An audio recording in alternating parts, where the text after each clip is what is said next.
One of the biggest complaints I had on my Modern Warfare story video that I released over a year ago is that I never included the Warzone storyline or the Spec Ops storylines from Modern Warfare 2019 and Modern Warfare 22. And to be honest, I just didn't think they were canon enough or strong enough to be included. But then after really digging deep and seeing them, I realized there was a lot of stuff in them and a lot of stuff that could have been answered. I'm one of those guys that prefers to just get their campaign from the campaign. I don't really want to go into Warzone or any other places to find the story that should be given to us in the actual freaking campaign. And so that's why I never did it. But it's been a long time coming. It's been about a year. So to end the year, I put together my Modern Warfare trilogy video about the entire story for the rebooted version. And then we put together the Spec Ops and the Warzone storylines, and we put it all together in one big collection. So now everything should be exactly how you guys wanted it to be in the beginning. So I hope you enjoy, and here it is. And let's talk about the story of Modern Warfare so far.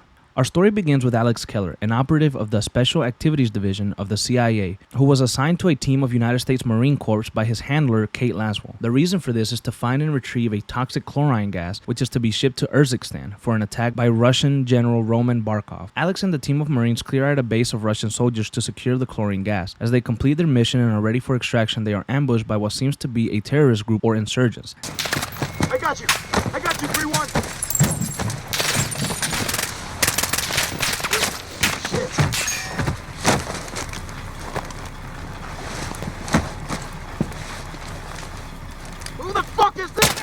This attack seemed to be focused towards the Russian soldiers. However, these attackers kill the Marines in the ambush, and Alex is left alive because one of the attackers realized they were not Russian, but were actually American soldiers. They immediately clear out with the chlorine gas in their possession. According to reports, a day later in Piccadilly Circus, London, there has been reports of suspicious activity due to the stolen Russian gas. There is a fear that there may be a terrorist attack and London will be turned into a war zone. Here we meet Sergeant Kyle Garrick and his team. They are tasked with stopping any immediate danger to the public. While in traffic on Piccadilly Circus, Garrick and the team spot a van with weapons and what appears to be explosives. They immediately turn their attention to the van and try to stop it. As the team begins to pull out members of the vehicle, the van suddenly takes off and rams in the middle of Piccadilly.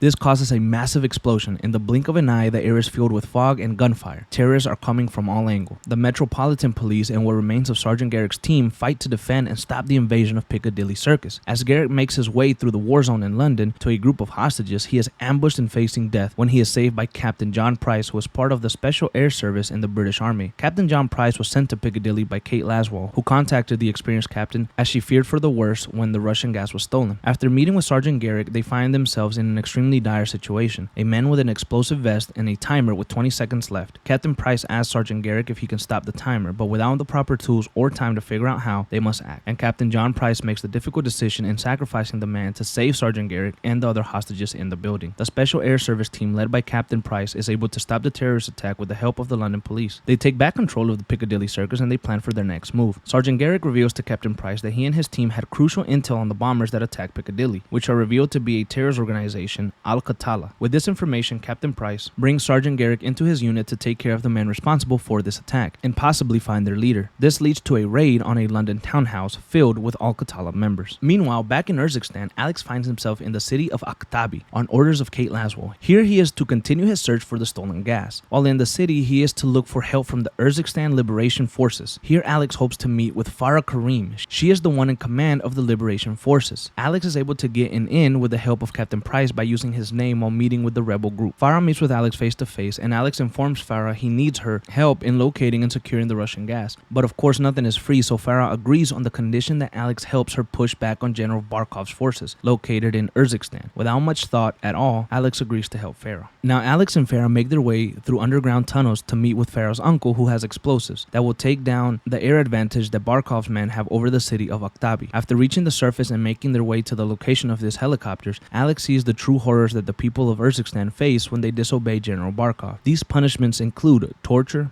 hanging, and execution by gunfire. Alex comes to the conclusion that more needs to be done. However, for now, blowing up a couple of helicopters needs to be enough. After this attack on the helicopters, Alex and Farah meet with Hadir, Farah's older brother, as they prepare to take an airbase controlled by General Barkov's men. With Alex's help and the US military, the Urzikstan Liberation Forces are able to take the airbase from the Russians and limit their presence in the country for a little bit of time. This allows for the US to move through Urzikstan more freely. Quiet. We're working with an ultra-nationalist group. They'll handle operations in the east after the attacks. Trust. Take the front row. Down! Get down! Get down! Don't shoot! Don't shoot, please! Clear. The earlier raid from Captain Price and Sergeant Garrick on the London townhouse provided information on the location of Omar Suleiman, alias the Wolf, who is the leader of Al-Qatala, the terrorist organization responsible for the London attack. He could be in possession of the stolen chlorine gas we've been hunting. Omar is located in a hospital in the city of Ramaza. Alex and a unit of Marines make their way to the hospital. As they push forward, they face a barrage of men. Upon entering the hospital, they find even more pushback. The hospital has been completely overrun by the Wolf's men. Dark, dangerous, and a sea of dead men and women filled its floors. At times, they don't even know if those that are dead are truly gone. After killing their way through the hospital, they get eyes on Omar Suleiman, who is about to execute American hostages for his cause. Alex is able to stop him just in time with the help of the Marines.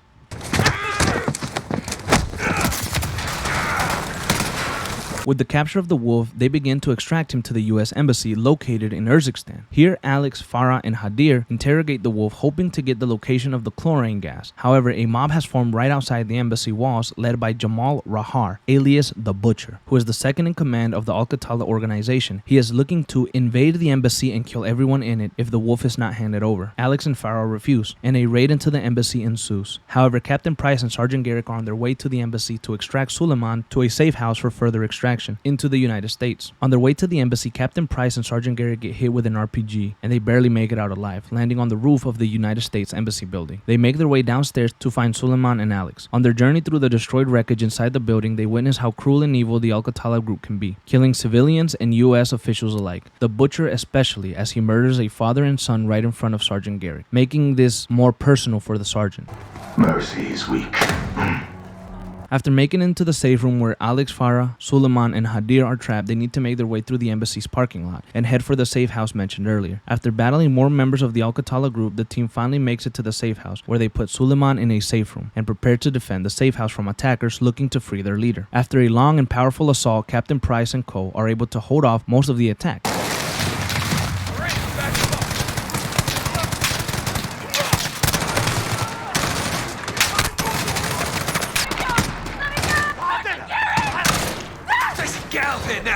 But once they return to the safe room to get Suleiman, they find an empty safe and no trace of the Wolf. He has vanished. He is once again in the wind. Farah has an idea of where the Wolf may go, and if he is to escape through the mountains, there is only one road that he can take, the Tariq al-Mawat, which translates to the highway of death. With this knowledge in hand, Farah sends Hadir and his men to the crossroads for an ambush, where Alex joins them. Alex and Farah scope out the Tariq al-Mawat for signs of Omar Suleiman. Many convoys come through the highway trying to clear a path for the Wolf. We begin an attack on them in hopes of stopping the Wolf from escaping again. The forces of Al-Qatala are extremely heavy during this attack and overwhelm Farah and her forces. Hadir says he has very powerful explosives that they can use against the attackers in his truck. Once Alex and Hadir reach the truck with the explosives, Alex comes to find out that it's the Russian gas he's been searching for. Hadir deploys the gas and almost kills Alex and Farah in the process. Here Alex finds out that it was Hadir who ambushed him and the Marines during the first mission to secure and retrieve the chlorine gas. Hadir did this without the approval of his sister and used the gas in the attack without her knowledge. Alex and Farah pass out as Hadir escapes. It's at this point in the story where we get a flashback to 20 years earlier to a wounded Farah who is trapped underneath rubble. As she comes to, she sees her dead mother next to her. There have been an attack on her village, and the attackers were ruthless. She is held by survivors and brought out of the rubble. Her father finds her and takes her to their home to find Hadir. After reaching their home, they plan an escape to the mountains. However, before exiting the house, they are attacked by a Russian officer. Farah runs to hide as her father fights the attacker and wounds him.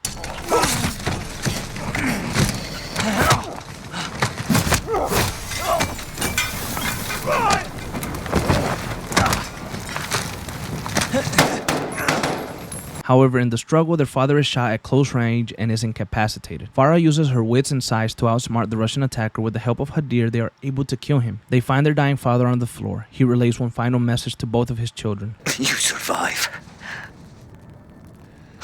Whatever it takes. Never back down.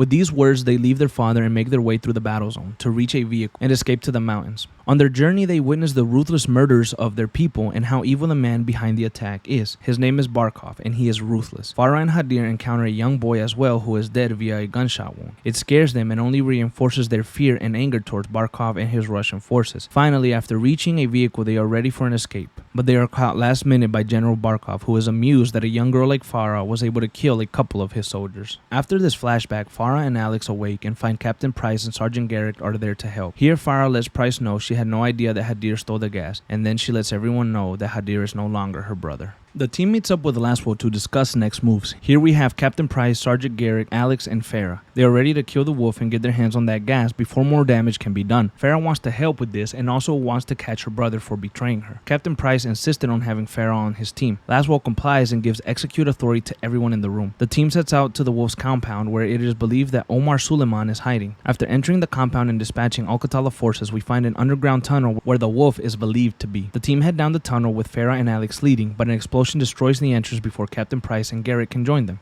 Alex and Farah make their way through the tunnels, killing more Al-Qatala as they go. Shortly after, Farah and Alex are separated and each must find their own way to the wolf. Alex is making his way to the top when his ladder collapses, and right before falling to his death, Farah saves him. They move the rest of the way together and finally reach the leader of Al-Qatala, Omar Suleiman. However, they find him with an explosive vest. Farah shoots Omar, and she and Alex work together to stop the vest from going off, and with 1 second left, they do so. The team extracts the body of the wolf and returns to base, with Farah to target Hadir next. However, before they can move on, Farah is informed she and her liberation forces are now considered a foreign terror organization by the US government and will be treated as such. This infuriates Alex and he pleads for Farah, but it falls on deaf ears. Here Alex makes a tough decision. He decides he is going back to Urzikstan with Farah and her army. He will no longer serve the CIA. As he leaves, Sergeant Garrett lets him know if he needs anything, he'll have friends nearby. Farah talks with Price in the meantime, and he assures her this is far from over. After this, we get a glimpse to 10 years earlier. At this time, Farah and her brother and many of her resistance is being held prisoners by General Barkov. He plans to murder Hadir and the resistant members while getting information out of Farah through torture. A bit later, there is an attack on the prison where General Barkov stayed. He quickly flees here. And now we get to see how Farah and Captain Price met. He saves her and her brother and offers a safe passage through the highway and an area to camp while they plan their next move. Here we see Farah trust in Captain Price. Back to the present, we see Captain Price propose a trip to St. Petersburg, Russia, to get a hold of the butcher. Here, Laswell tells him she can get them in. After that, they are on their own. Captain Price meets with Nikolai, an old comrade, and takes Sergeant Garrick with him. Their plan is to catch the butcher alive and get information from him on the whereabouts of Hadir and the Russian gas. A fight breaks out, and Sergeant Garrick, along with Captain Price, chase the butcher through the streets of Russia. Finally, catching the butcher, they take him to a secure location for questioning. The methods used could be looked at differently by many, but to get the job done and break the butcher, the team must play his game. Captain Price has took hostage the butcher's wife and son. With their life on the line, the butcher ironically breaks. He who murdered women, children, and helpless men breaks at the notion that someone will do the same. The butcher gives them the location of Hadir and the gas. Here is where they realize that Hadir is going after Barkov, and in doing so will start a much bigger war on all fronts. Sergeant Garrick executes Jamal Rahar and puts an end to his reign of terror. We go to war.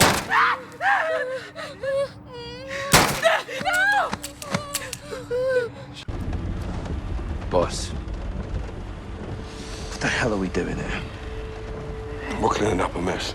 With women and children? They were leverage. They were When hostages. you take the gloves off, you get blood on your hands, Kyle. That's how it works. Where do we draw the line, sir? You draw the line wherever you need it, Sergeant. At the end of the day, someone has to make the enemy scared of the dark. We get dirty, and the world stays clean. That's the mission. Now, if you're having second thoughts, then I can do this on my own.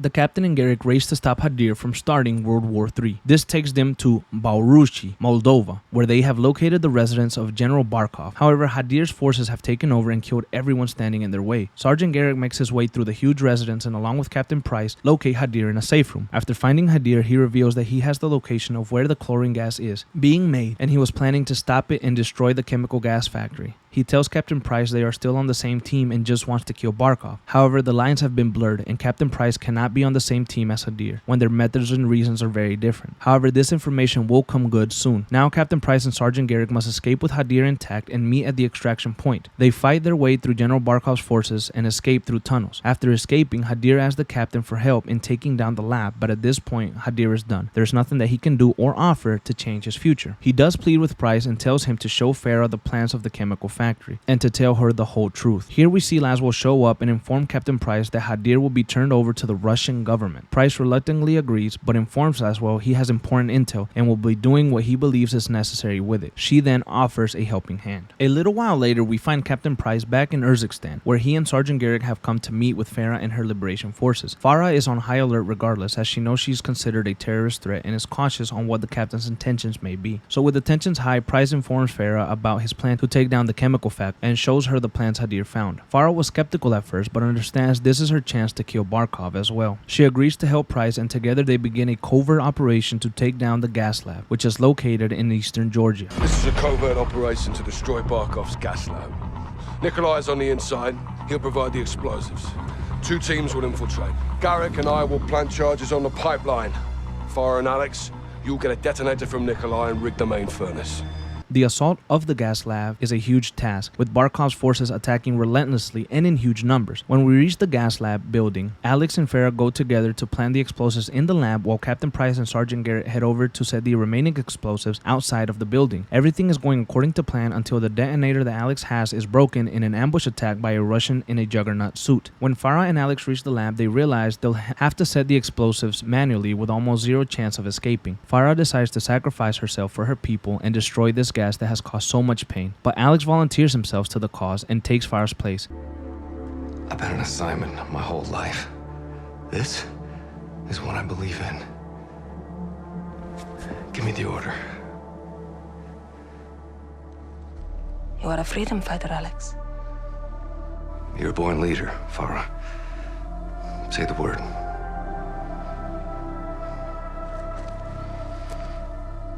Go. Yes, ma'am. Alex is sacrificing himself for something he believes in, a cause bigger than himself, and he feels great pride in doing so. This also provides the chance for Farah to get her hands on General Barkov and finally put an end to his reign. As Barkov escapes in his helicopter, Farah has somehow snuck in and catches Barkov off guard, stabbing him multiple times and throwing him off the helicopter. At last, she kills Barkov and claims a huge victory for Urzikstan. Moments later, the lab explodes, concluding this massive story. As things have cooled down, we find Laswell and Captain Price sitting in a coffee shop. Here, Captain Price is looking to form a new task force that doesn't have to follow the standard rules. Laswell is reluctant in agreeing, but in the end grants Captain Price wishes. In this task force, Price named Sergeant Kyle Gaz Garrick, John Soap McTavish, and Simon Ghost Riley. The rest will be on need-to-know basis, and he names this task force 141.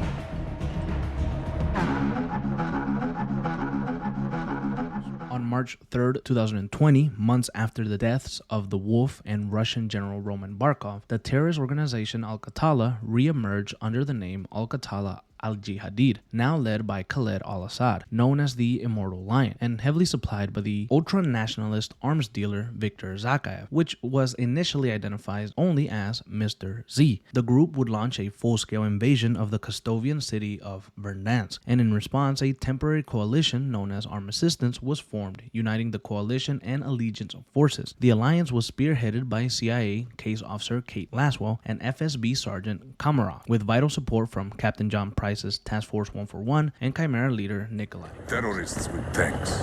Who's at the helm? Someone new. Nice hit. What's his name? We don't know, but he's got friends in high places. This is Russian intel. Where did we get this?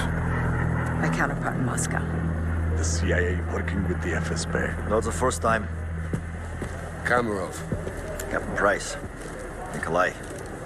You've been a bad boy. From you, that's a compliment. Please.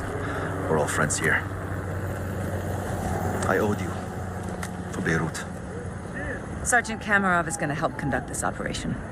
These new weapons give Alcatelas the power to turn acts of terror into acts of war. That's the problem. For everyone.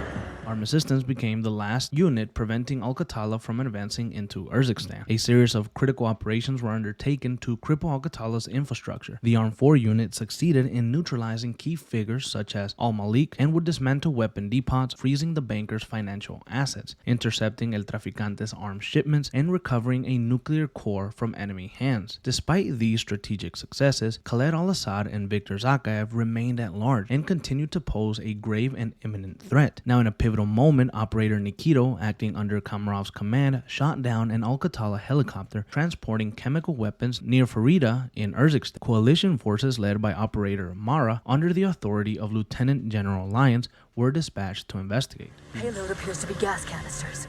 Contact! General, I got a Legion firing on my position! Secure that payload now. Sergeant Kamarov, we have coalition fighters in the AO. Don't let them get the upper hand, Victor. Get down there. Let's move.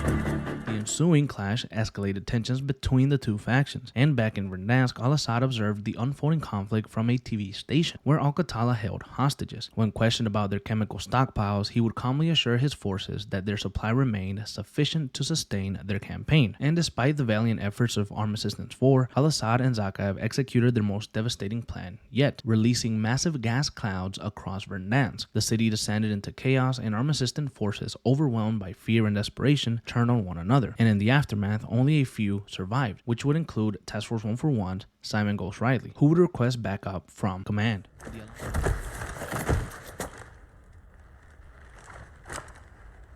Price. Something's wrong in Verdansk. They're targeting their own. We need to find out why. Send fighters I can trust. Ghost out. The alliance would disintegrate, and Arm Assistance was formally dissolved, making the collapse of the last organized defense against Al-Qatala, and also marking the end of SPEC Ops Modern Warfare 2019. The story would then continue in Warzone of that year.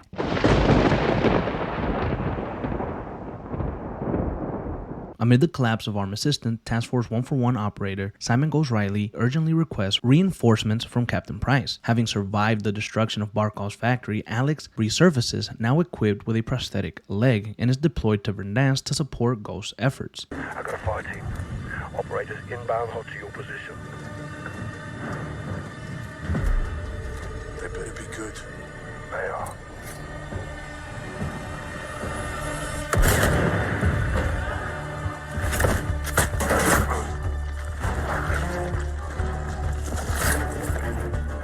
Echo 3-1, reporting for duty.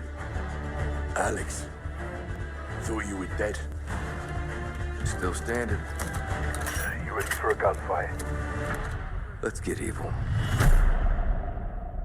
Intercepted communications between Khaled al-Assad and Viktor Zakayev reveal a disturbing truth. Al-Qatala had been stockpiling advanced weaponry and nuclear warheads in bunkers scattered throughout Verdansk. Recognizing the escalating threat, Price and Sergeant Kyle Gaz-Garrick are sent to bolster the faltering war efforts. Frustrated by the lack of progress from Arm Assistance, the private military organization Shadow Company would intervene, and Commander Graves would put Marcus Lurch Ortega in charge of Shadow Company infiltrating Verdansk and targeting the stadium after Allegiance forces intercept critical radio transmissions that would suggest that Zakayev is present there. As intelligence confirms Zakayev's use of Verdansk subway tunnels for clandestine movement, Price deploys Farah Karim and Nikolai to seize control of the underground network and restore power to the metro system.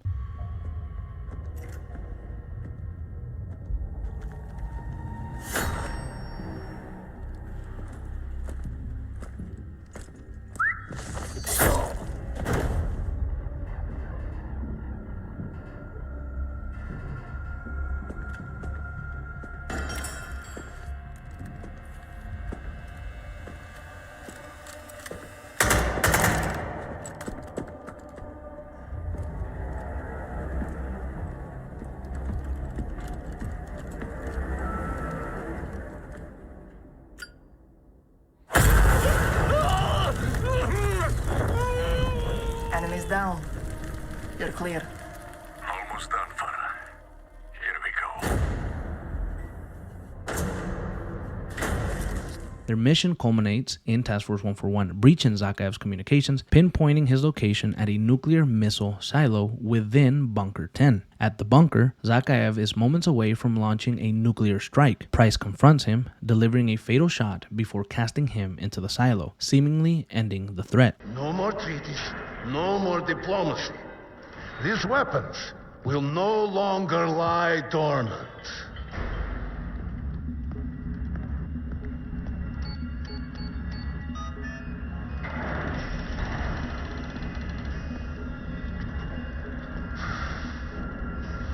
Your work is not in vain, Father.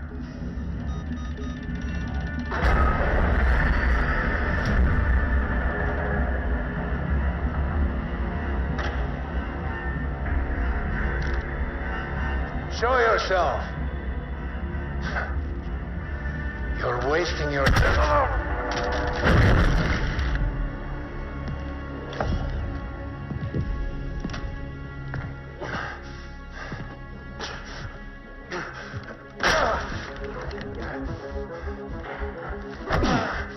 Victor. Captain Price. I am not surprised. You're a dead man, Zakhaev.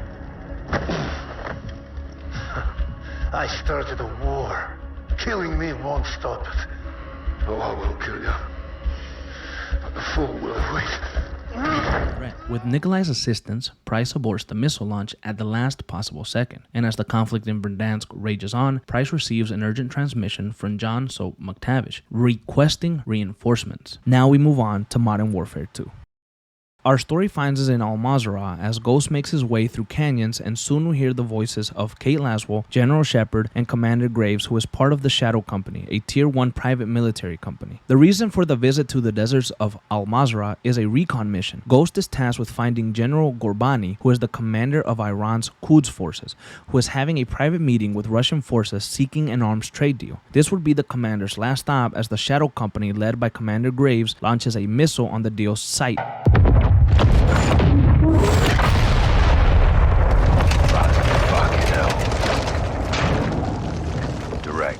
Killing their target, Gorbani. We cut to several months later and we see Chief of Station Kate Laswell meeting with General Shepard in Washington. Here she informs the general that Hassan Ziani, who is a major in Iran's Quds forces, is seeking revenge against the United States for the assassination of their commander, General Gorbani. Hassan is launching this attack with the help of Al-Qatala, one of the main terrorist groups that the team dealt with during the events of Modern Warfare in 2019. Laswell informs the general that Hassan is currently in Al-Mazrah, where he is in striking distance. They immediately send a Marines operations unit led by Ghost with the assistance of Sergeant John Soap McTavish to capture or kill Major Hassan. Upon landing on Al-Mazrah, the unit separates into two teams. Ghost leads Team 1 on the ground to find Hassan. However, the chopper carrying Team 2 is shot down. Ghost and Soap decide to diverge from the mission to help Team 2. Go movement. Gate! Shooters at the wall! You called it out. Fuck! Get your gun up! Drop one! Got one! Close!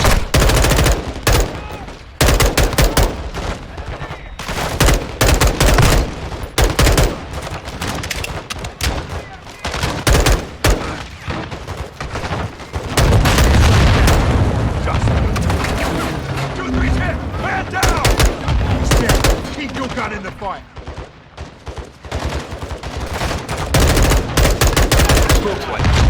Take a bloody fire! Only a few left. Finish her!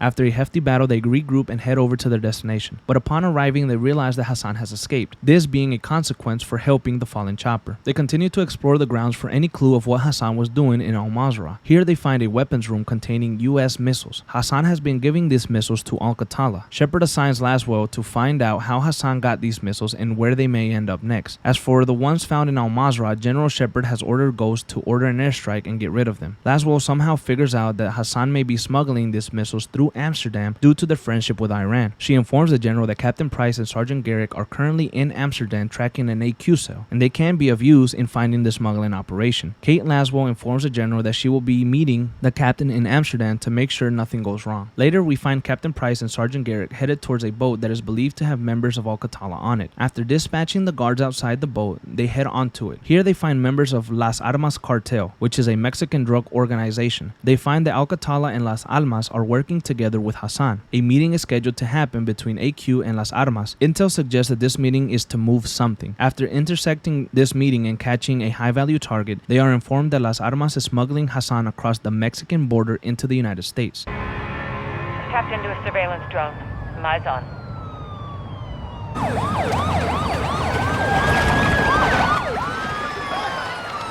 This leads Kate Laswell to reach out to Colonel Alejandro Vargas, who is commander of the Mexican Special Forces Unit, Los Vaqueros. Kate Laswell informs Alejandro about this and tasks him with stopping Hassan and crossing the border. Now on the U.S. border line, we find Colonel Alejandro Vargas and his second-in-command, Rodolfo Parra, on the hunt for Hassan Ziani. They are a few feet away from the wall separating the U.S. and Mexico. They catch a small glimpse of Hassan hopping the wall. Alejandro and Rodolfo swiftly dispatch the cartel members helping Hassan, but cannot prevent him from getting into Texas. Alejandro informs Laswell that he will cross over as well to try and catch Hassan. She advises against it as he has no jurisdiction and there is no help nearby. Regardless, he decides to proceed with Rodolfo. Soon they find themselves in a neighborhood with a strong Mexican presence. They must find Hassan quickly before he disappears for good. They search house to house until they are stopped by Texas police officers who mistake them for criminals. Upon realizing that these men are associated with Kate Laswell, they let them go, but before doing so, they are bound by a cartel member defending the house where Hassan is believed to be. Alejandro and Rodolfo are able to handle the barrage of bullets headed their way, and Rodolfo heads inside the house while Alejandro stays outside to guard. Rodolfo encounters a couple of problems on his way through the home, but deals with them quickly. Upon reaching the upper level and entering the last room, he is ambushed by two men and shot in the shoulder. Hassan quickly reveals himself to the Mexican Special Forces soldier and tells him he plans to attack the United States. As this is going on, the room Hassan was in is being filled with gas, and Hassan intends to burn the home down along with any information. Rodolfo is left alive by Hassan, believing he should suffer the same fate as his fallen general. He wants Rodolfo to burn alongside the house. Before the home burns, Rodolfo is able to read a map where it indicates that Hassan is moving something by ship into the United States. As the Mexican soldier welcomes death, Colonel Alejandro drags him out of the burning room. After this mess, Kate Laswell informs General Shepard about the events in Texas. He decides he'll send Ghost and Soap to help Colonel Alejandro and his special forces catch Hassan, who is now once again in Mexican territory. To avoid a possibility of war between the United States and Mexico, General Shepard is sending Philip Graves and his shadow company to lend a hand. They'll be able to help without involving the United States government. A while later, we see Ghost and Soap welcomed by Colonel Vargas and Rodolfo to an air base in Las Almas, Mexico. From here, they head to a safe house where Hassan is believed to be. Along the way, Soap and Ghost see how the cartel runs Las Almas, with killings in broad daylight, recruiting soldiers and kids to work for them, and the one behind this specific cartel is a nameless leader only known by El Sin Nombre. Alejandro explains how he can't even trust the military station in Las Almas because he does not know who is in El Sin Nombre's pockets. He relies mainly on his Special Forces unit, Los Vaqueros.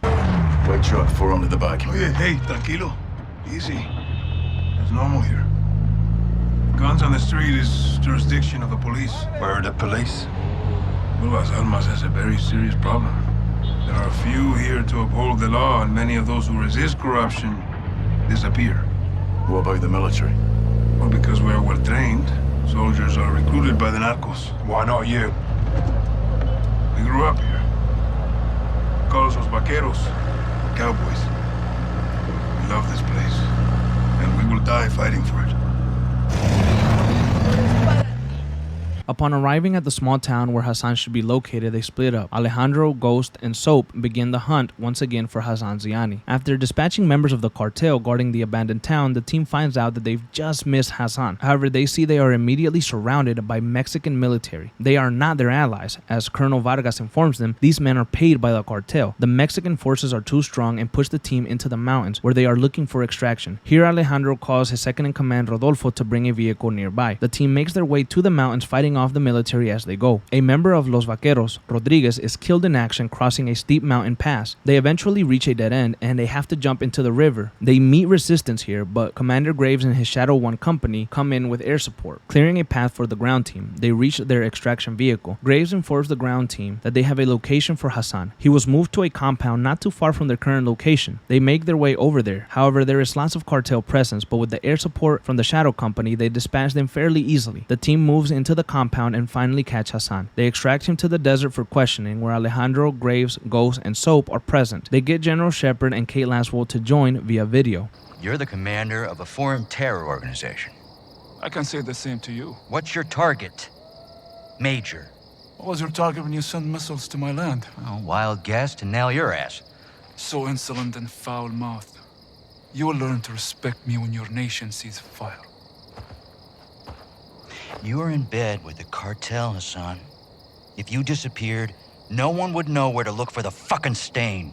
They question Hassan on the location of the missiles, but Hassan reveals nothing. General Shepard wants to kill Hassan, but Kate reminds him that killing Hassan starts a war with Iran, and holding him is illegal. They must let Hassan go. But before doing so, Ghost and Kate Laswell hack into Hassan's phone and find out that Hassan is in communication with someone in Spain. The cartel is using a warehouse as a front for smuggling. Kate believes Hassan may be looking to move the missiles through here. She, Captain Price, and Sergeant Garrick head off the coast of Spain to see if they can intercept the missiles. Kate remains on the boat to provide support while Captain Price and Garrick head on foot into the warehouse. After searching, Sergeant Garrick finds no missiles. However, they find a map containing underground tunnels beneath the lighthouse located nearby. They head over there and clear the soldiers guarding it. These, however, are not cartel. They are Al-Qatala forces. Here they also find Russian weapons. This means that they are helping the Al-Qatala with firepower. This puts the team on high alert as whatever is being protected here is important to Hassan. After Captain Price and Sergeant Garrick clear the tunnels, they find a submarine that can potentially move missiles. They inform Laswell of their findings, but Kate is ambushed by incoming boats and she is taken by Al-Qatala forces. Now Captain Price and his team must get her back. Captain Price and Sergeant Garrick inform General Shepard that Laswell has been captured and they must get her back as soon as possible, as her life is in danger. General Shepard informs Captain Price that he is on his own and he will not provide support. He also makes sure that Captain Price knows that this is his fault as it happened on his mission. Al-Qatala have taken Laswell to familiar territory. They've taken her to Urzikstan and are believed to be taking Laswell to Al-Mazrah to disappear her. Garrick tells Captain Price they'll need an army to combat the AQ in their own territory. Captain Price assures Garrick he'll have an army ready.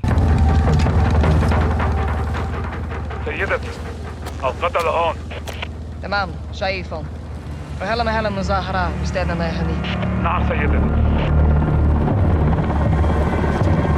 Captain, it's Farah. It's time.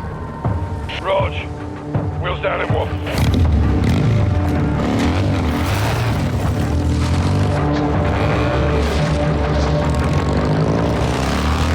We cut to the deserts of Urzikstan, and we see Farah and her liberation forces are ready to help Captain Price get Laswell back. Farah informs the team that Laswell is being held at the front of a convoy led by the Al-Qatala. She is in a black SUV. The team must get her back before the convoy escapes and kills her. This starts a battle on the streets of Urzikstan, with many soldiers and civilians being killed due to the AQ's ruthlessness. After much back and forth, Sergeant Garrick is able to reach the front of the convoy and free Kate Laswell, who doesn't seem to be needing much saving as she breaks the neck of one of her captors. Laswell is safe and everyone regroups. Captain Price and Laswell thank Farah for her help. Laswell informs the captain that she has new information. The missiles were never in Spain, but their guiding systems were. Now the guiding systems are on the missiles and are being prepared for use. The only two people that know where these missiles are located are Hassan Ziani and the Las Armas cartel leader El Sin Nombre. Their only hope of finding these missiles is to catch Sin Nombre and extract the information from him. We cut to Las Almas, Mexico, where Graves, Ghost, Soap, and Colonel Vargas are looking to capture Sin Nombre. There is a party being held at the lieutenant of El Sin Nombre's estate. According to sources from Alejandro Vargas, there is a big meeting to discuss the recent events that have occurred in Las Almas involving Los Vaqueros, Ghost, Soap, and the Shadow Company. Of course, the lieutenant doesn't know all of this information, and the team decides that that's a perfect way to infiltrate the party. Have one of them go willingly to meet this lieutenant and give them the information that's useful in hopes of meeting El Sin Nombre. Soap volunteers to be the one to go in and give his information. Alejandro will follow closely in disguise as a soldier for El Sin Nombre. Upon entering the estate, Soap is escorted downstairs where he meets Diego, a high-ranking member in the Las Almas cartel cartel. He informs Soap that the second in command for Sin Nombre is here, and her name is Valeria. If she deems useful the information we give, she may let us meet El Sin Nombre. During the meeting with Valeria, we understand that she is a ruthless killer, as she is interrogating and killing Mexican soldiers that failed to deliver for El Sin Nombre. Now Soap needs to survive his interrogation, but he is at the mercy of a cold-blooded killer. Valeria begins to question Soap and a military commander on the events mentioned earlier. Soap tells the truth with every question, which is valuable to Valeria. However, the military commander has no answer, and an aggravated Valeria orders Diego to kill the commander as she has no use for useless soldiers like him. The military commander pleads but is shot in the head. After this, Valeria lets Soap go upstairs into the party while she relays the information she gathered to El Sin Nombre upstairs, along with Diego on the top level in a penthouse. Here Alejandro gets a hold of Soap once again, providing him with a mask and a gun. He must contact the team and inform them that El Sin Nombre is in the penthouse and that they must capture him now before he disappears again. Soap makes his way through the party and heads upstairs quietly. He finds Diego in a room with one guard. Soap kills the guard and then stabs Diego in the throat, killing him and taking his keycard with access to the top floor. We meet up with Alejandro and head to the room Sin Nombre is supposed to be in. Soap and Alejandro spy into the room and realize that El Sin Nombre is not a he, it's Valeria, who has taken the name to reign fear over Las Almas. Soap and Alejandro quickly enter the room, dispatch of the guards while Valeria makes an escape, but the team has her surrounded and they capture Sin Nombre and extract her to Alejandro's military base for questioning. Here we get a little bit of history on Valeria and Alejandro's relationship. They served in the same unit but different squads. Alejandro knew, however, that Valeria's squad was being paid by a cartel leader for protection, and one day they took that cartel leader to the mountains and he disappeared. Valeria created a power vacuum in Las Almas, and she took advantage by filling that position herself. She became El Sin Nombre and took over the cartel. She wants to cut a deal for the information that she knows. Alejandro cannot stand this and leaves the interrogation. Commander Graves from the Shadow Company lets Valeria know what information she needs. Valeria tells the team the location of the missiles, and upon their return, she'll tell them where Hassan is located. After this, she expects to be let go and for the team to leave Las Almas.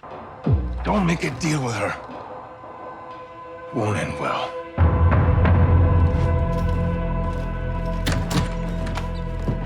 Looks like it's your turn to tell the truth. I want the missiles, I want the target, and I want Hassan. And you've got 10 seconds, or I'm gonna show you the difference between the military and me. I don't know the targets. I'm a courier. I move things. I can tell you where to find the missiles. When you return, I'll tell you where Hassan is. In exchange, you will let me go and get the fuck out of Las Almas. Se me largan ya.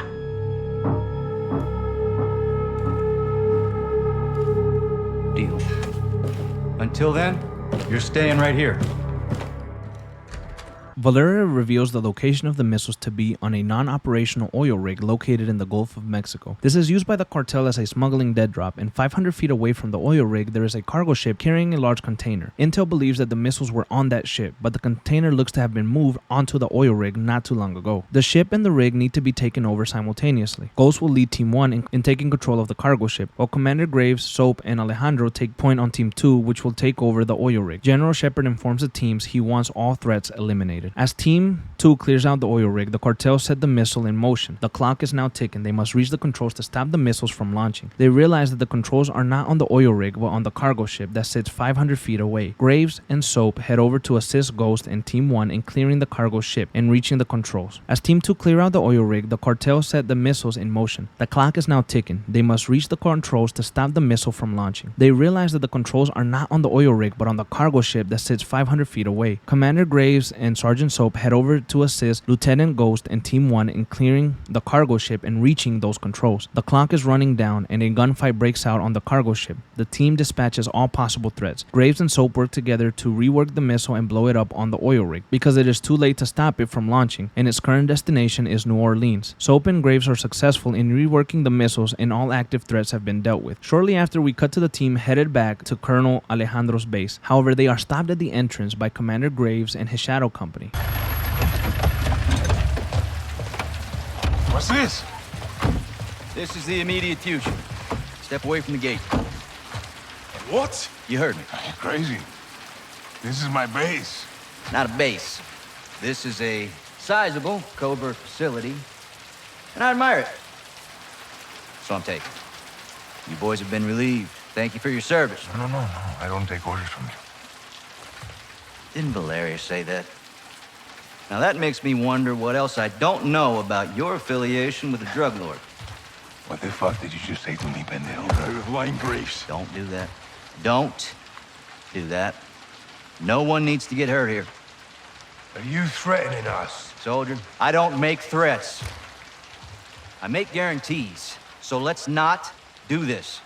They have taken Alejandro's base and relieved the team of their duties on General Shepard's orders. This enrages Alejandro, who attacks Graves. He is pinned against a car and is handcuffed. Graves proceeds to attack Soap, who quickly uses a Shadow Company soldier as cover. Ghost dispatches 2 members of the Shadow Company with ease. Soap is shot in the right arm and is wounded. He jumps a barrier to escape. Ghost also manages to escape the ambush. Now alone, Soap must find his way through the streets of Las Almas, filled with members of the Shadow Company who are ruthlessly killing civilians and cartel members, looking for Soap and Ghost on orders from Graves. And to make matters worse, Soap has no weapons at his disposal. He must evade and hide until he is able to escape. As Soap collapses from some blood loss, he hears Ghost over the radio, who is going to help the sergeant get through his current predicament with guerrilla warfare tactics, a field Ghost is extremely experienced in. As he makes his way through the streets, he witnesses how cold-blooded Graves is. Ghost informs Soap that there is a church nearby where he set up a sniper position. He needs Soap to make it to that church if he wants to survive this. A while later, we see Soap reach Ghost at the church, and they make their way to a pickup truck to escape. They head towards Alejandro's safe house where Rodolfo is hiding. Ghost, Soap, and Rodolfo come up with a plan to free Los Vaqueros and Colonel Vargas from an old prison that has also been taken by Graves. The team make their way into the prison, killing a couple shadows as they go. Lieutenant Ghost plants explosives on nearby vehicles with the help of Sergeant Soap, as Rodolfo locates Alejandro with the help of CCTVs. All 3 head over to free him and the remaining Vaqueros after this. They make an escape out of the prison, taking heavy fire. As they are about to reach the wall, they are attacked by a chopper, who suddenly goes down. When the smoke clears, we see Captain Price and Sergeant Garrick. They are in Las Almas on orders from Kate Laswell. They are able to fight off the remaining shadows and escape. While en route to Alejandro's safe house, Captain Price informs the team why Shepard and Commander Graves turned. Intel recovered an operation that took place 2 months ago, Black Bag, that General Shepard was in charge of. He contracted Commander Graves and his Shadow Company to complete the assignment. The purpose for the operation was to give our allies missiles and aid them in their fight against Russia. Maybe a good cause, but highly illegal. However, the mission did not go as planned. The missiles were spotted and intercepted by Russian private military contractors, who killed the Shadow Company and took the missiles. Russia found out that General Shepard was behind this and gave the missiles to Hassan Ziani of the Quds forces. After this mistake, General Shepard tried to clean his mess up by covering it up. Captain Price and his team were getting close to uncovering the truth. That's when General Shepard had the Shadow Company turn and try to eliminate the team. 2 missiles have been recovered, but there were 3 in total. Hassan still has 1. Upon arriving at Alejandro's safe house, Captain Price has a video call with General Shepard, and the captain questions Shepard on his reasonings behind what he did, but he hides behind patriotism and things that the captain of all people should understand. Captain Price tells General Shepard he wants Graves and his Shadow Companies to be called off immediately. However, General Shepard refuses and says that Commander Graves is like a dog with a bone, and he would do best to stay out of his way. Captain Price, on the other hand, makes it very clear that after killing Commander Graves, he will be coming for Shepard.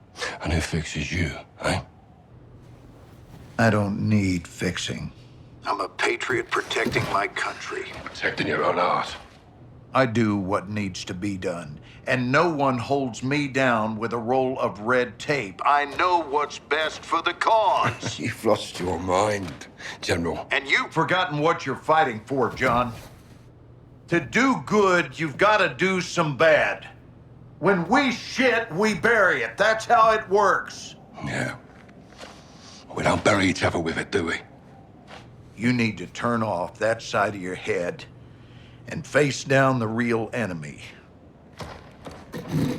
You need to call off your shadow. Graves? Yeah. He's a dog with a bone, and I highly recommend you don't try and take it. This is your last chance to change your mind. Then what? Then after I go for him, I'm coming for you. Task Force 141 prepares alongside Los Vaqueros to take back Alejandro's base from Graves and his men. They know it won't be easy as it will be heavily guarded. The goal is to get inside the base and reach Alejandro's main headquarters. Colonel Alejandro believes that's where Graves will be. The team breaks up into 2 squads. The first is Captain Price, Sergeant Gas, Colonel Alejandro, and 1 pilot. The second is Lieutenant Ghost, Sergeant Soap, and Rodolfo. Team 1 will make their way through the tunnels to commandeer a helo and take Price up. Here, Captain Price will fire at the gate and enable Team 2 to enter the base and fight their way way to Graves. Everything goes according to plan, and Team 2 storms the base and heads towards Alejandro's headquarters to kill Graves. When the team reaches Graves, he makes a run for it. Later, we see the helo that is carrying Captain Price get hit by an RPG, believed to be from Commander Graves. Ghost heads to the crash site to help the captain. Meanwhile, Rodolfo and Soap make their way over the gate to finish off Graves, who has cozied himself up in a big-ass tank. Soap and Rodolfo are able to outsmart Commander Graves and blow his tank into pieces, allegedly killing the commander of the Shadow Company. With Graves neutralized and the base secured, the team regroups and heads over to see Valeria, who is still in that container we left her in. The team presses Valeria for the location of the third missile. She divulges that it, along with Hassan, are in Chicago. Where's the other missile? Chicago. What the fuck's going on? I said I'd tell you where he was. I didn't say I would stop him. Escorpión de la verga. I warned you she would do this, eh? I run a business, senores. We grow or we die. It's the way of the world. You put a target on your back. No. I put a target in Chicago. Now fucking leave Las Almas and go find the pendejos pa' fuera. For now, she's yours. But we'll be back. I look forward to it. The team quickly prepares to leave Las Almas and head to Chicago to stop Hassan and the missiles from launching. Meanwhile, Alejandro takes Valeria, but she assures that she'll be free in 24 hours. The team arrived in Chicago with a plan in motion. Hassan has taken refuge on the Arch Industries Tower, which is used as a shell company by the Las Almas cartel. Intel suggests that Hassan is held up on the 50th floor with the controls to the missiles. He plans to launch any moment now. Captain Price and Soap will make their way into the room that Hassan is in from the top of the building. Sergeant Garrick and a unit of Marines will enter through the bottom of the floor and clear their way to the 50th floor. The plan is to surround Hassan right in the middle. Meanwhile, the Chicago police are searching for the container that is carrying the missiles. Ghost heads to a nearby building with a sniper to keep watch on everything occurring in Arch Tower. Captain Price and Soap make it to the 50th floor, but Hassan is not there. He has made his way down, last being spotted around floor 46. Upon entering floor 46, the ground shakes and Laswell informs the team that the missiles has been launched and it is headed towards Washington. All stations, missile is hot. I say again, the missile is launching. No! Fucking hell. Watcher, where's the target? Unknown, we're working on it. Copy. We're going for Hassan. This way, Sergeant. The team regroups with Sergeant Garrick and they spot a small group of AQ soldiers guarding the room. They believe Hassan is here with the missile controls. The team dispatches the AQ soldiers and Captain Price puts a camera under the room to formulate a plan of attack. However, as he is doing that, the door is blown open, knocking Price, Garrick, and Soap to the floor. To the right, a group of AQ soldiers emerges and Hassan makes an escape with two men guarding him. Garrick is able to get back on his feet and fire back, but Captain Price is shot. Soap goes for cover and Garrick pulls the captain out of the line of fire. Price cannot go on. Garrick and Soap make their way to the elevators to continue the chase for Hassan. However, upon entering the elevator shaft, Hassan launches an RPG, causing Soap to jump in the elevator towards him. Soap wrestles the missile controls out of the hands of Hassan and makes a run for cover. However, he is once again alone as Sergeant Garrick was unable to come down the elevator shaft. Soap gets to a safe place and is able to redirect the missiles with the help of Kate Laswell. Washington is no longer in danger. After the missiles have been reworked, Soap uses guerrilla warfare tactics to kill the two AQ soldiers guarding Hassan. However, Hassan is able to get the upper hand on the distracted Soap and wound him. Hassan looks to finish off Soap but has no more ammo. So he drags Soap to a window and is going to throw him off. But Ghost is in the distance keeping watch and puts a bullet through Hassan's head.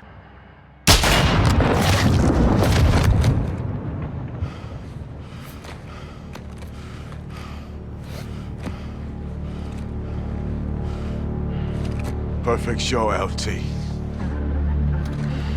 You called it, Sergeant. All stations.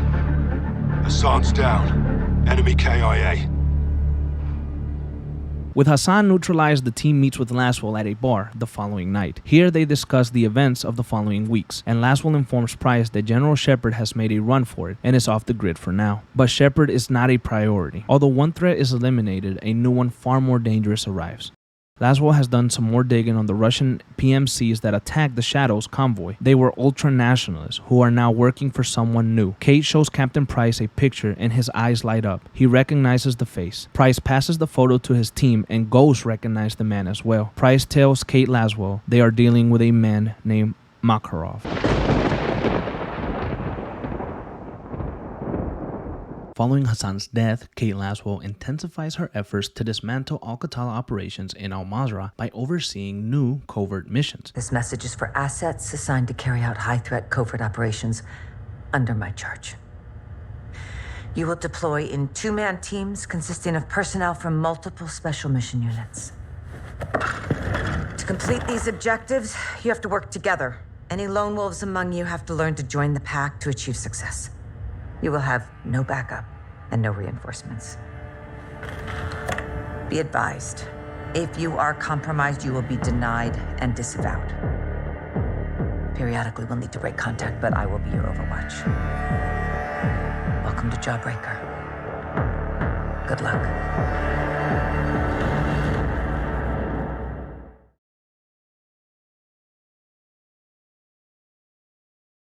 In December 2022, Laswell assigns Captain Price, Sergeant Gass, and Farah Kareem to investigate the disappearance of former CIA operative Alex Keller. Alex had been dispatched by Farah along with several ULF fighters to infiltrate a recently discovered Soviet-era bunker in the Satik Mountains of Urzikstan. The team discovers that the bunker conceals a Soviet thermonuclear missile, but the warheads have been stolen, and Farah's fighters were slaughtered by Al-Qatala forces. Deep within the bunker, they find Alex alive, who reveals a chilling truth. Farah's brother, Hadir, has been leading Al-Qatala's forces. Hadir spared Alex to deliver a message. Join him in his mission or leave him alone. How are you still alive? Their commander. He spared me. Why? He had a message. Wanted me to deliver it personally. To you. To me? Who is this commander? Farah. You're not gonna like this. Alex. Who? Your brother, Hadir. Hadir is in jail. Not anymore. He wants a truce. Wants to work with you. Work with us. To do what? To kill Russians with their own weapons. The warhead. That's Hadir. He wants us to join him. Or turn back. That's the message. I have a message for him. Pretty sure I know what that means. I'll fucking kill him. Hadir! Farah. Hadir! Slow down. He's not here, Farah. He went forward. With the warhead? I'm afraid so. We need to find him. First things first, we need to relay all this to Laswell and work on our exfil. I can find us a signal. Good call. Check in when you have comms. Will do. Good luck. You too, Gaz. On you, Commander.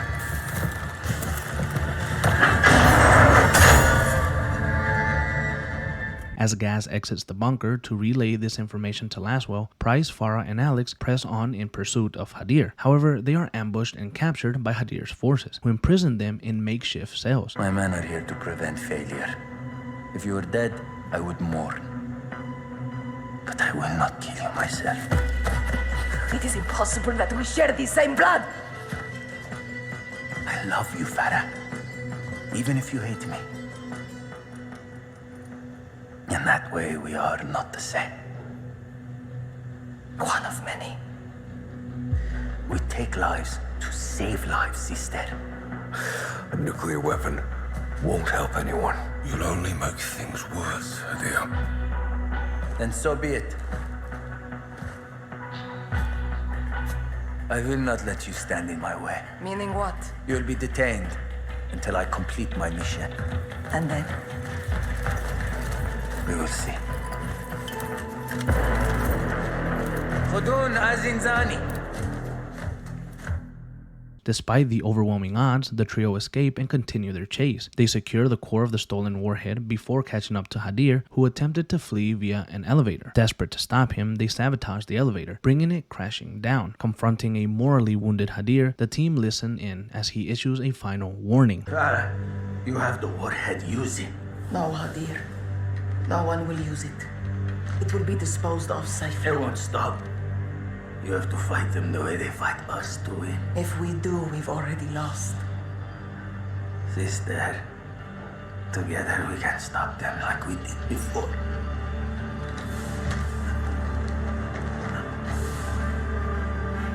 Believe me, I will. My wife, with those I trust. Listen to me, Farah. They are coming. Kazakhstan is in danger. Who is coming out here? Mama and Baba would be proud. Keep them here. Keep this clear. How dare you? They have nothing to do with this. Adia, give us a name. The real Russians. Who? Who? Hadir? He's gone.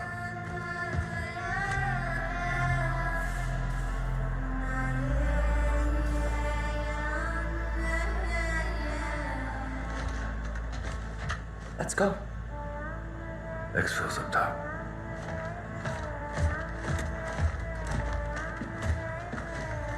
All stations, Hadir's dead. Warhead is secure. We're coming up. Hadir would eventually succumb to his injuries, and with the mission complete, Price and Gas exfil the bunker by helicopter, while Farah and Alex and the remaining ULF forces stay behind to ensure that the warhead is properly disposed of, determined to prevent it from falling into the wrong hands. And a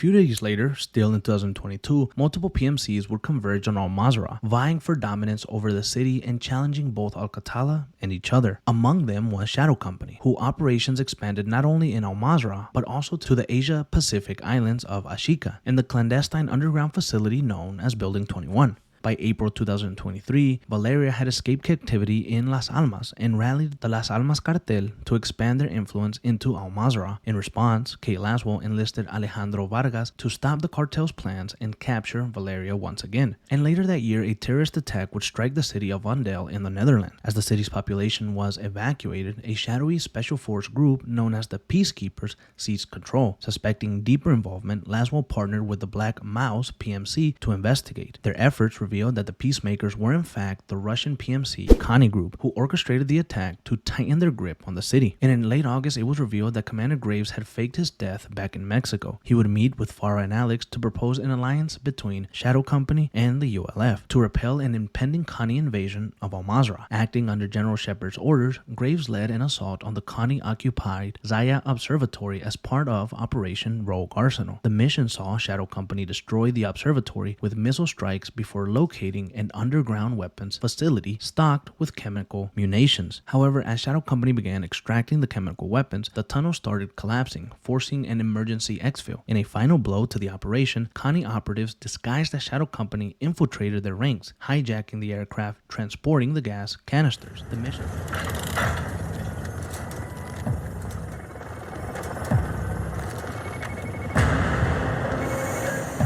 Да. Так точно, командир. Химикаты под контролем. Начали. Hey, who are you talking to?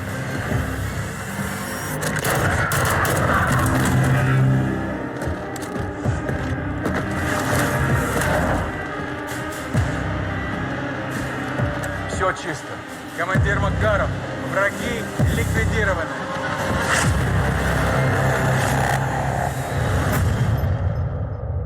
The mission meant to cripple Khani's hold ultimately failed, leaving Al-Mazrah vulnerable to further escalation. And these events would end the Warzone storyline, and it would pick up directly in Modern Warfare 3. Vladimir Makarov is broken out of prison by the Khani group. We now find ourselves in Modern Warfare 3. This story begins with Operation 627. Alpha Team is in the Castovian Sea and they are breaking into the Gulag to presumably free a dangerous individual. Alpha Team is extremely organized and takes down the prison security. Upon reaching the lower level, they find their target prisoner 627, and it is revealed to be Vladimir Makarov, who is a Russian ultra-nationalist and one of the most dangerous men on Earth. Flare.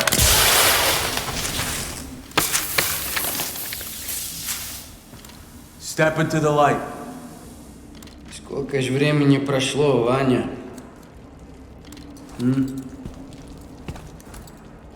All stations PID on 627.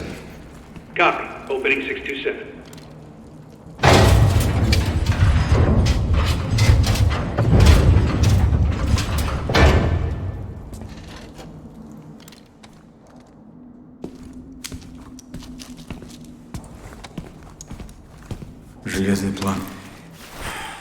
Любой план зависит от его выполнения. Это только начало. All teams, we have him. Moving in 30. Для меня это большая честь, командир Макаров. 6 лет. 22 дня, 4 часа. Ivan, who leads Alpha Team and the Connie Group, which are Russian PMCs under Makarov's control, have a small disagreement on the exfil plan, which causes them to lose valuable time. But ultimately, they are able to make their escape. A few hours later, news is out regarding the prison break, and Chief of Station Kate Laswell informs Captain Price and Task Force 141 that Makarov is on the loose. 30 seconds in the DZ!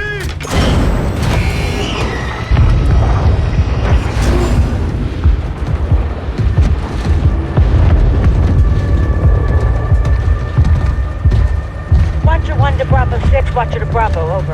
As well, go for 6. John, Makarov is out. Say again, Laswell. Makarov is out. He's on the move, John. Aboard! Turn us around! Turn us around now!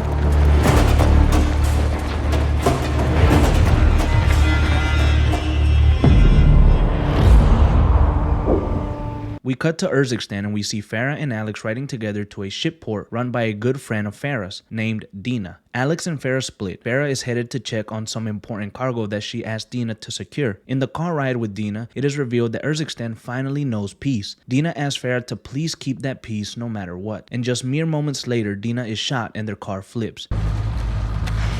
ترجاك اعملي كل شي بوجهتك نضل هيك احنا كلنا معك اكيد حاويتك موجودة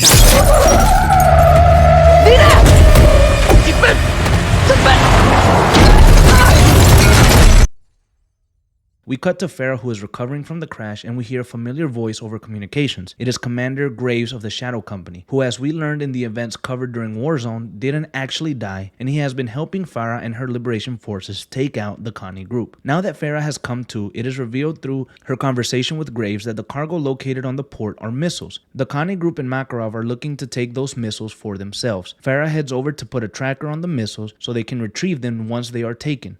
A little while later, the Connie group leave with the missiles and Farah heads over to track them down, while Alex takes care of those killed at the airport. While this is happening, we cut to Vladimir. He has arrived on a military base in Russia and he is greeted by an army of Connie forces and Milena, who is his financier. Makarov takes a moment to thank his army for the rescue and for keeping a good reputation while he was gone. However, he admits that time is precious and certain things won't be allowed. He calls over the team leader Ivan, who he had a disagreement with earlier, and removes him as leader. But not only that, he kills him as well.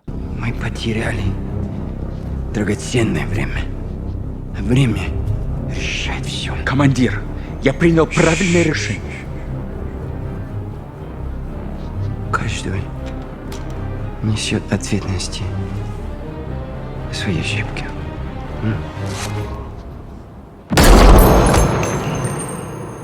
Andrei Nolan is now team leader of the Connie group and Makarov's second in command. Here we see how ruthless these Russian PMCs are and how dangerous Makarov is.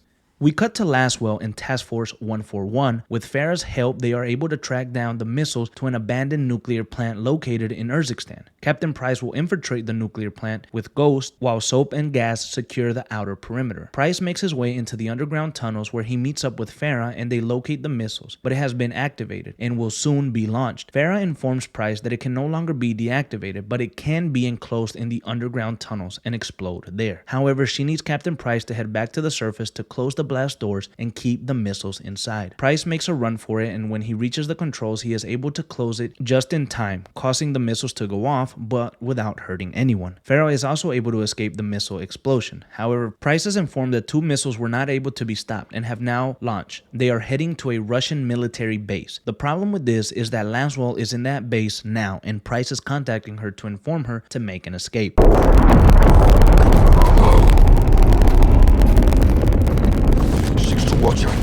6 to Watcher.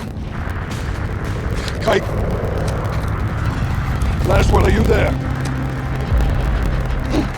This is 6 in the blind. We have 2 missiles incoming to the Arklov base. They have chemical warheads. If you are there, get out. Now!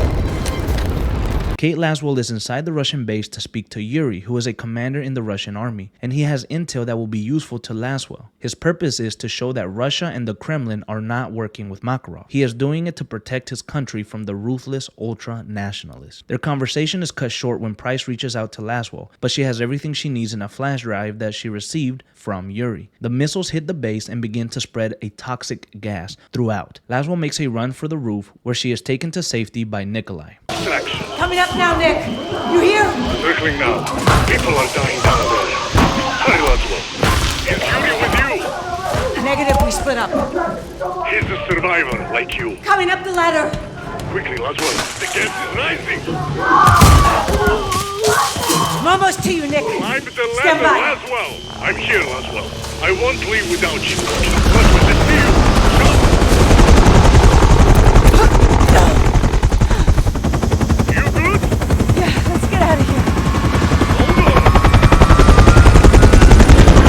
With news now being reported on the attack in the military base located in Verdansk, it is being reported that the attack could have been by the Urzikstan Liberation Forces, which is exactly what Makarov wants the world to believe. This way, he can ignite a war between Russia, Urzikstan, and the United States. While this is happening, Makarov and some of his soldiers infiltrate a flight from Russia. What comes next shows some of the realities that have occurred in real life, and it may leave you with some feelings of emptiness. For this portion of the video, I believe my words will not do it justice, so here is the full clip. Самолет завершил набор высоты. Вы можете расстегнуть ремни.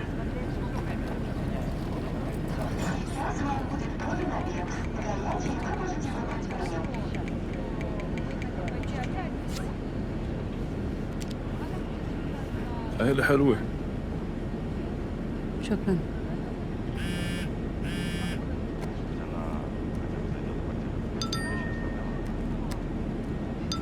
العيلة كل شيء. قرب عيد ميلاد بنتي.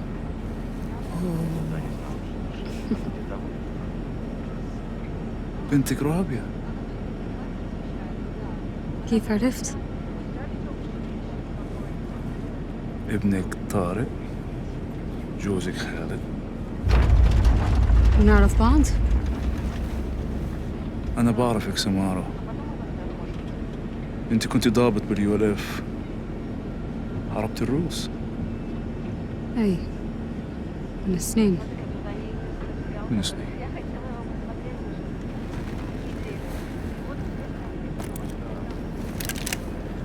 اسمعي ولا تحكي. احنا حنسيطر على الطيارة. حراس الجو وطاقم الطيارة كلهم معانا. وانت كمان. عشان أورزكستان. يلا.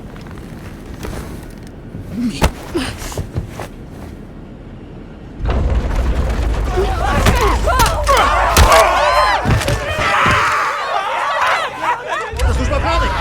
Пусть оружие! Эрмаршал!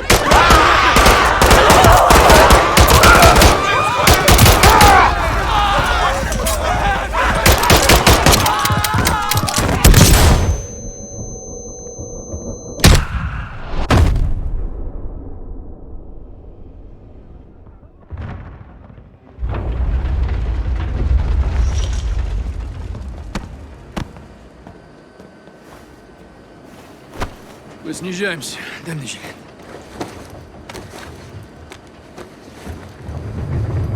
Hello, Samara. You exceeded my expectations today. What do you think you are? This is about who you are, Samara. What is this? History. Get this off me, you fucking son of a bitch! You will be a hero for what you're doing here, Samara. No one will believe you. I am not a terrorist. No. You're a citizen soldier inspired by Farah Karim to fight Russia.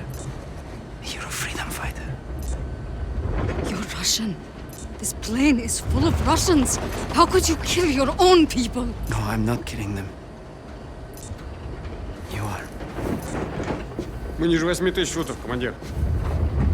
Леурзик станется.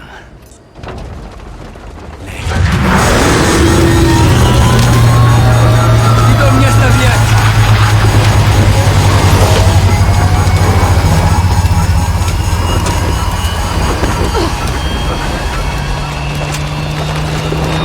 Give me that phone, you sick bastard!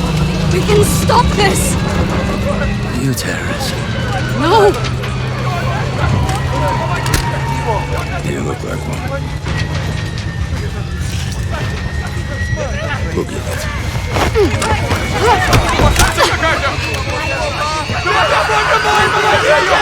Help me! Give me the cell phone! We have to defuse the bomb!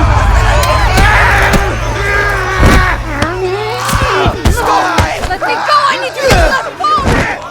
Hurry! Give it to me! Give me the phone!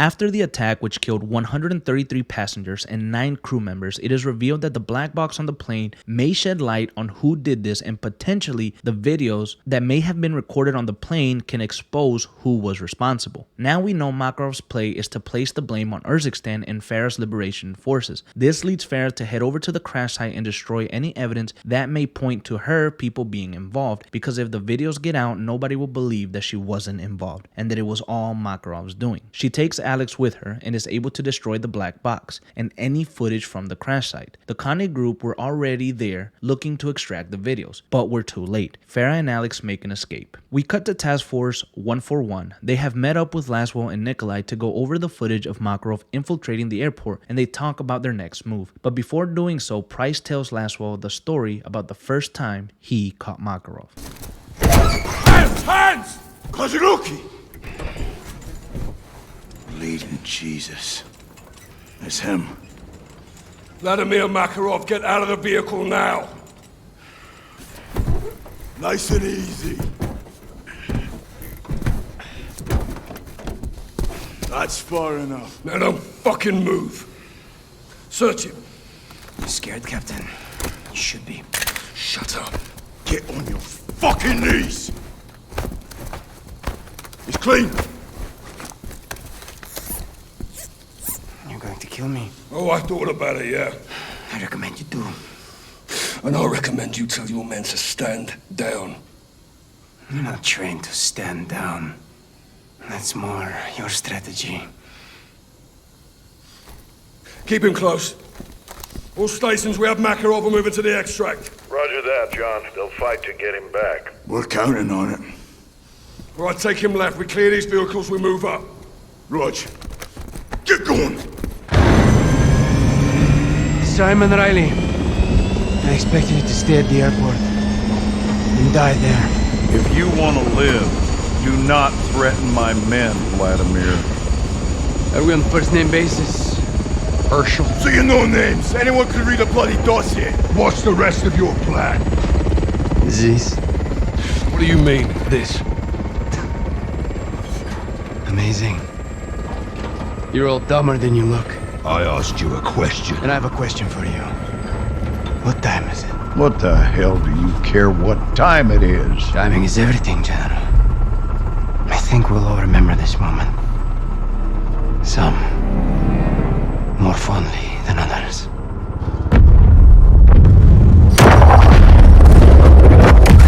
The airport! He pulled us off target! You fucking son of a bitch! I'll blow your fucking brains out, you throat, you hear me? I swear to God I'll do it! Do it, come on! You shut your mouth! Let me finish him! John, we have him. He's in custody. He's not going anywhere. Stand down, Sergeant.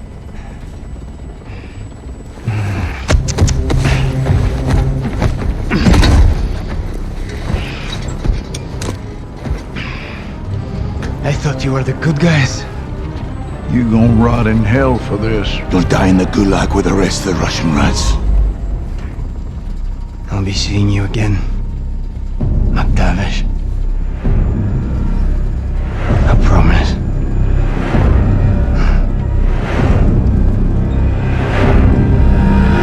Price has some regrets about not letting Soap finish the job with Makarov, but before he can dwell too much on it, Laswell receives a call from Shepard, who lets the task force know that he has valuable intel about Makarov's next move. Price gets angry as he does not trust Shepard, and he betrayed them in the past. However, when Commander Graves shows up next to Shepard in the video call, Soap gets angry as well. Where are you getting intel? Without an army, you got nothing. Wrong again, boys. Unfucking believable. So, you missed me? Well, technically, you did, didn't you? Laswell, if you're tracking this, let's call an airstrike. Ghost, that is not nice. What are you up to? I'm up to doing my fucking job, kid. You should try it sometime. My fucking job is to kill the enemy. Guess what you are? But they need to keep it professional and concentrate on Makarov, at least for now. Shepard tells Laswell he is able to send her information in exchange for a way back, in his own words. The intel that Shepard provided through the Shadow Company's research is the location of Malena Romanov, the financier of Vladimir Makarov. She is on a private island off of the Mediterranean Sea. Soap and Ghost infiltrate this island and get past the security. They find Malena in her office on the 3rd floor. Soap and Ghost question her on the location of Makarov, but she does not budge until they threaten to empty her personal bank account. She tells them that Makarov buys properties in St. Petersburg and they could potentially find him there. She also informs the team that Makarov has sent $85 million to a CIA black fund. After this, Soap and Ghost make their exit. That's all I can tell you. I see it. That's all we need. Pleasure doing business with you. Good chat. When you beg him for your lives, he won't let you have them! Увидимся в аду! We cut back to Makarov, who is leaving St. Petersburg, but is talking to Andrei Nolan, his second in command. Here we learn through their conversation that a shadow is providing intel to them, but he does not reveal who. Andrei will stay in St. Petersburg and stop any trouble that comes by. We find out later that Captain Price and Gaz will be infiltrating this compound in St. Petersburg. Their target, to capture Andrei Nolan and extract any information they can on Makarov. After a hefty battle with members of the Connie group, Gaz and Price are able to capture and take Andrei for questioning. While they have Andrei captive, Laswell infiltrates his phone and his conversations with Makarov. Through this, they get a tip. Apparently, they are delivering someone or something to an abandoned prison complex in the snowy mountains of Siberia. Captain Price wants the whole team together. They will head to Siberia quickly to intercept this shipment. Price believes that Makarov will be there. The team head over to Siberia to set up explosives underneath the ice. They blow up the convoys that are passing through and look for Makarov. Unfortunately, Makarov was not on the transport, but they were moving a prisoner. Price takes the prisoner to shore and it is revealed to be General Shepard. Steaming Jesus. McTavish. The fuck? Captain? Fuck, is there a single shit show that you are not a part of? Ghost, you seen this? In my sight. Let's smoke him and call it a day. 6, who do you have? Gold fucking Eagle, actual. Shepard? And the cold flesh. Holy shit.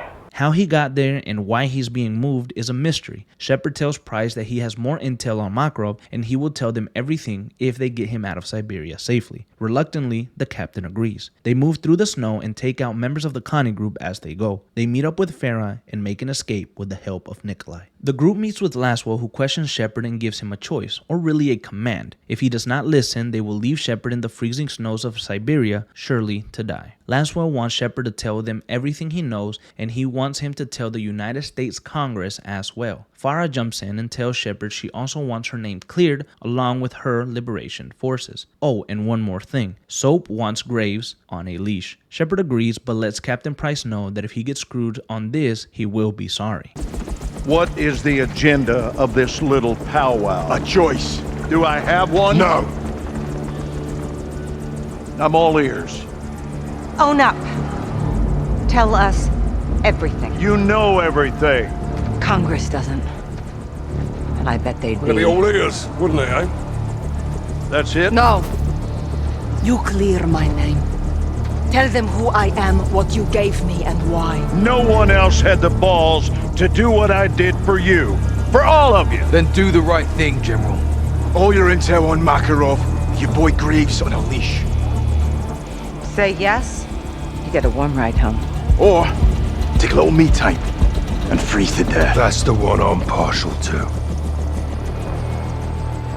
Keep the prisoner focused on their own self-preservation, and eventually they will break.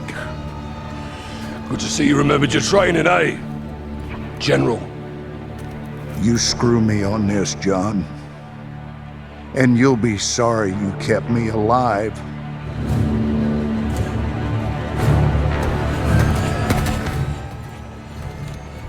Shepard reveals that Makarov is looking to finish what he started in Verdansk years ago. He has ordered the Connie group to head to the Gora Dam at nightfall and blow it up, killing thousands in Verdansk and pinning the blame on the West and Farah's liberation forces. Ghost and Soap are tasked with stopping this from happening. Alex and Farah, along with Captain Price and Gas, will head to an airbase nearby where Connie soldiers have set up. Commander Graves and his shadows will help via air support. Ghost is able to infiltrate the Gora Dam and disarm all of the explosives. After killing a couple of Connie soldiers, Nikolai and Soap arrive to extract him. A few hours later, we see Farah and Alex prepping for their assault on the airbase controlled by Makarov. However, it is believed that chemical weapons Makarov planned on using are on that base. The goal here is to enter the base and find those chemical weapons and destroy them. Graves is supporting the team via air support, and after a hefty battle, they are able to clear out the Connie soldiers and deactivate the chemical weapons. However, General Shepard believes that Makarov is on his way to the airbase to personally stop the group from taking his weapons. Commander Graves shoots down that helicopter that Makarov is said to be on and blows up the remaining weapons. Price and Shepard have a disagreement after this. Shepard believes 100% that Makarov was on that helicopter and is now dead. But Price thinks that Shepard just wants to claim Makarov is dead for the press and to get points in Washington. They finish their conversation, and Price gets his task force ready as he is expecting that Makarov will reappear very soon. Makarov's dead, Captain.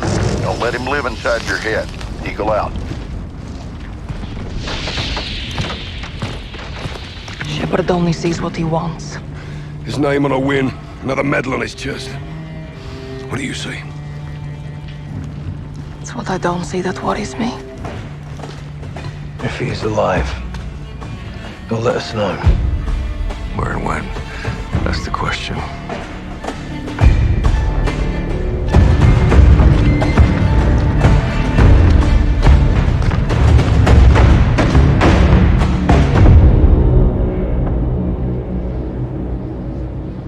A couple days later, there is a Congress hearing. The board is questioning General Shepard on some of the events that have occurred in the previous years. Success against Vladimir Makarov and his private army. Much has been said about the ULF. Are Farah Karim and her soldiers a terror organization? No, Farah Karim is and always has been an ally to the United States and our Western partners in the region. How did Commander Karim obtain American armament? For nearly a decade, I sent weapons to Commander Karim to support her missions against Al-Qatala and Russian incursions into Urzikstan. Were those shipments legal? No. In order to save lives, I commissioned illegal shipments with funds I approved myself. Quiet, please. General Shepard, in October of 2022, did you authorize Shadow Company to fire on a task force under your command in Las Almas, Mexico? No, I did not. Mr. Graves, were you given orders to use lethal force against TF-141? Yes, I was. Quiet in this chamber. Who gave you those orders? General Herschel Shepard. Did you act on those orders, Mr. Graves? No, absolutely not, sir. Quiet! After the hearing, we cut to Task Force 141, who are preparing to go home. MI6 have relayed intel to Laswell regarding Makarov. The Connie group is now in London, and there have been communications between them and Makarov, confirming he is very much alive. Through the intel received, it is believed that the Connie group will be meeting in Greensbury Park with a hacker to receive some sort of control. The team move quickly and intercept the conversation, which leads them into the train tunnels underground. Makarov wants to hijack the trains underneath London and kill thousands. Flash drive acquired. Whatever was on it uploaded into the station's train network. Trojan horse. Coney has control of the trains. There's more. Face recognition found this. They boarded 10 minutes ago. Makarov. On a train full of civilians. Hostages. Victims. That tunnel's 500 feet deep and 30 miles long.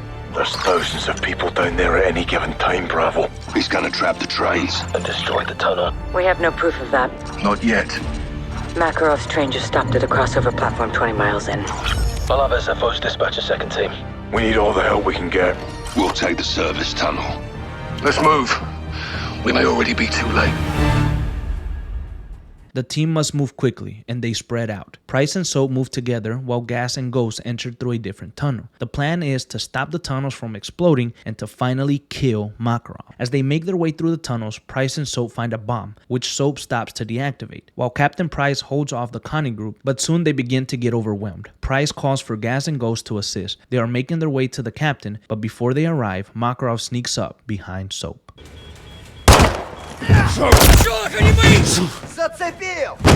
Take this to hell with you, Captain. Never bury your enemies alive.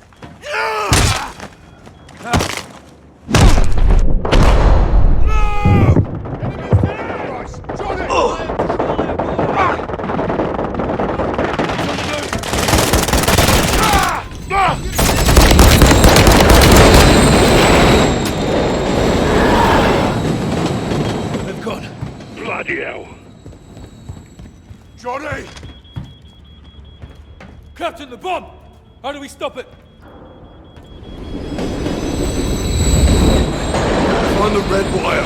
Red only. So we cut together on 3. Copy? Roger, on 3. 1, 2, 3. Disarmed. Disarmed. We're clear.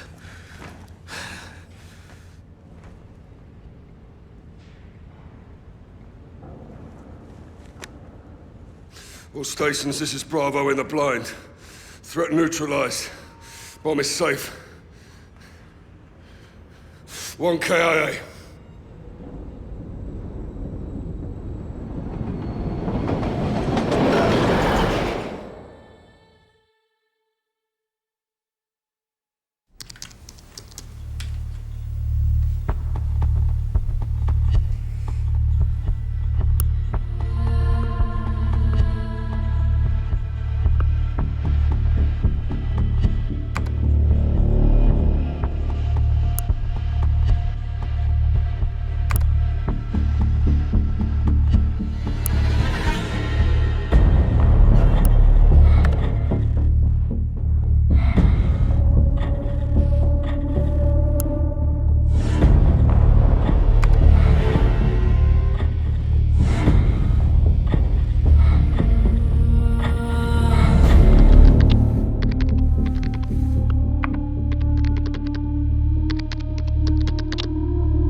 He was the best of us.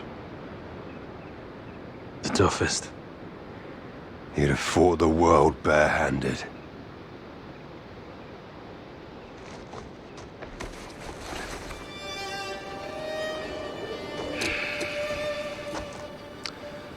Who dares wins.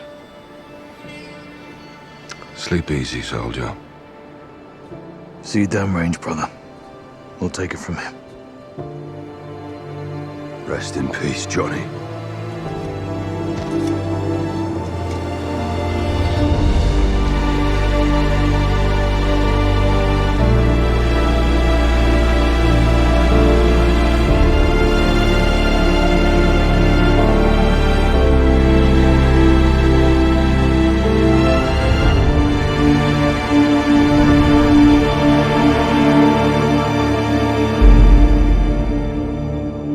An undisclosed amount of time later, we find General Shepard in his office, and in the shadows, we see Captain John Price fulfilling a promise.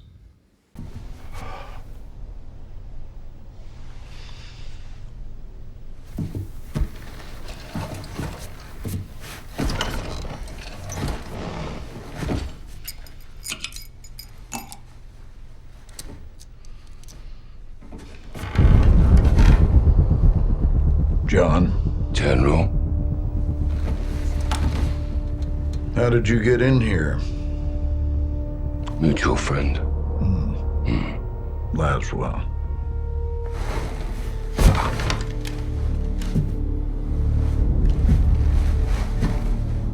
You're better than this, Captain.